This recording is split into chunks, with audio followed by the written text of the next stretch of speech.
हमारे बच्चियों को हम बेवा होते देख रहे हैं। हम ये चाहते हैं कि उनकी आंख में आंसू आए, वो रोएं, अपनी किस्मत पर रोएं। और आज ये वक्त है कि भारत को एक मुत्तहिदा तौर पर ऐसे लोगों के खिलाफ पैगाम देना है।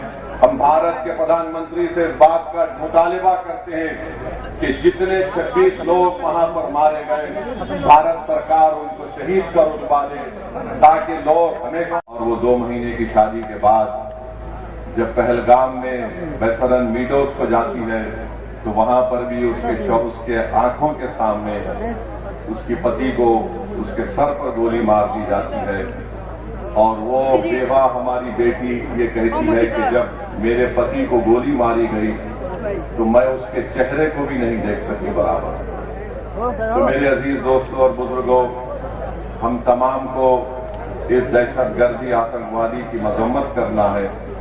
और याद रखिए कि 19वीं सदी के आगाज पर 2 मुल्क मजहब के नाम पर बनाए गए, और आज मैं जिम्मेदारी के साथ कह रहा हूं कि 75-80 साल के बाद ये दोनों मुल्क नाकाम स्टेट है, फेल्ड स्टेट है। एक का नाम पाकिस्तान है, दूसरे का नाम इजराइल है। ये दोनों भी मजहब की बुनियाद पर बनाए गए थे। एक ये कहकर भारत को तोड़ा गया कि मुसलमानों का अलग मुल्क होगा, और एक मुल्क को यह कहकर अरबों की जमीन छीनी गई कि यहां पर हम यहूदियों का मुल्क बनाएंगे। उन्होंने यहूदियों का मुल्क नहीं बनाया, बल्कि ज़ायनिज्म और ज़ायनिज्म की आइडियोलॉजी को आगे बढ़ाने के लिए मुल्क बनाया। ये दोनों ममालिक एक फेल्ड स्टेट है, जहां पर उन्हीं के मुल्क में लोगों पर जुल्म किया जाता है। तो हम उम्मीद करते हैं कि हमारी सरकार, इस देश के प्रधानमंत्री, ये जो आतंकवादी हमला हुआ है, बुज़दिलाना हमला हुआ है, वो उस पर मौसर कार्रवाई करेंगे, मरने वालों को वो इंसाफ दिलाएंगे।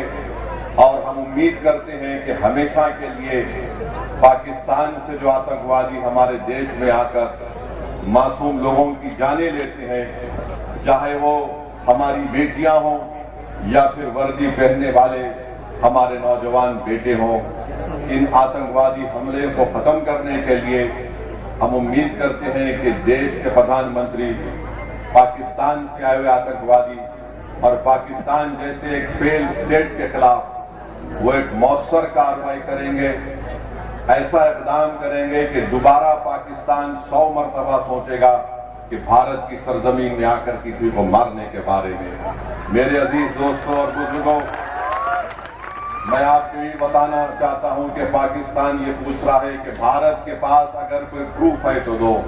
अरे बेशर्मों, क्या हमने तुमको पठानकोट में बुलाकर नहीं दिखाया था कि पठानकोट हमारा एयरफोर्स का बेस में तुम्हारे आतंकवादी आकर वहां पर कोहराम मचा कर गए? तुम्हारी लोग पाकिस्तान से आकर देखे, उसके बावजूद भी तुमने उन आतंकवादियों के खिलाफ एक्शन नहीं लिया।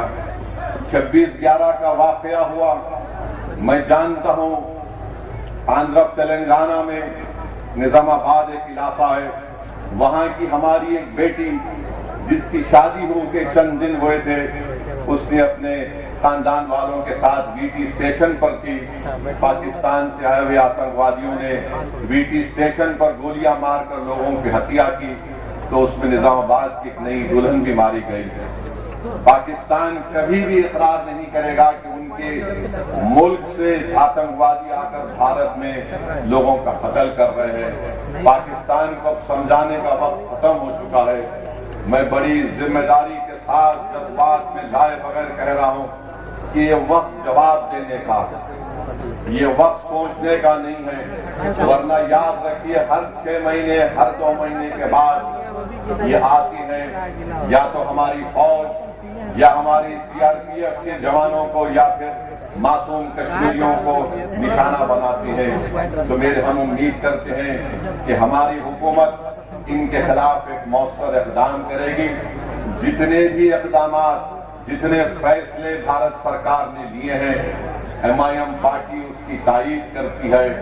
जिस जैसे भी हो, पाकिस्तान को अगर कमजोर करने के लिए उनकी मईशत को, उनके इकोनॉमी को कमजोर किया जा सकता है तो बराबर किया जाना चाहिए। और जो भी तरीक़ेकार हुकूमत इस्तेमाल करेगी, हम उम्मीद करते हैं कि आतंकवाद खत्म होगा। ये देश का मसला है, ये कोई सियासी मसला नहीं है और लोगों को भी इस पर राजनीति करने की कोई जरूरत नहीं है। मैं आपको बताना चाह रहा हूं कि हमारी बेटी जिसका नाम हिमांशी है, उसके पति को गोली मारकर 6 दिन के बाद शादी करके गए थे, उसका कत्ल कर दिया गया इन आतंकवादियों ने। ये हमारी बेटी हिमांशी का एक पैगाम देती है। हमारे देश में बसने वाले जो लोग हिंदू मुस्लिम का जहर फैला रहे हैं, वो कहती है कि मैंने अपने पति को खोया, मगर मैं नहीं चाहती कि मुसलमान और कश्मीरियों के खिलाफ नफरत के मजारे किए जाएं।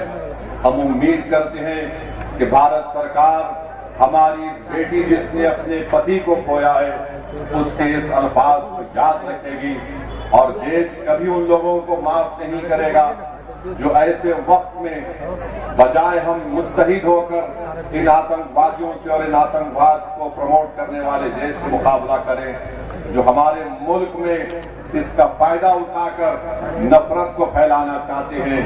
याद रखो, इस वक्त पर हमको नफरत नहीं, हमको अमन को और मोहब्बत को पैदा करना है ताकि हम देश को मजबूत रख सकें। और जो लोग नफरत और जहर फैला रहे हैं, याद रखो तुम एलईडी और पाकिस्तान के चेहरों पर मुस्कुराहट लेकर आ रहे हो। हम ये चाहते हैं कि इन जालिमों के चेहरों से मुस्कुराहट खत्म हो जाए।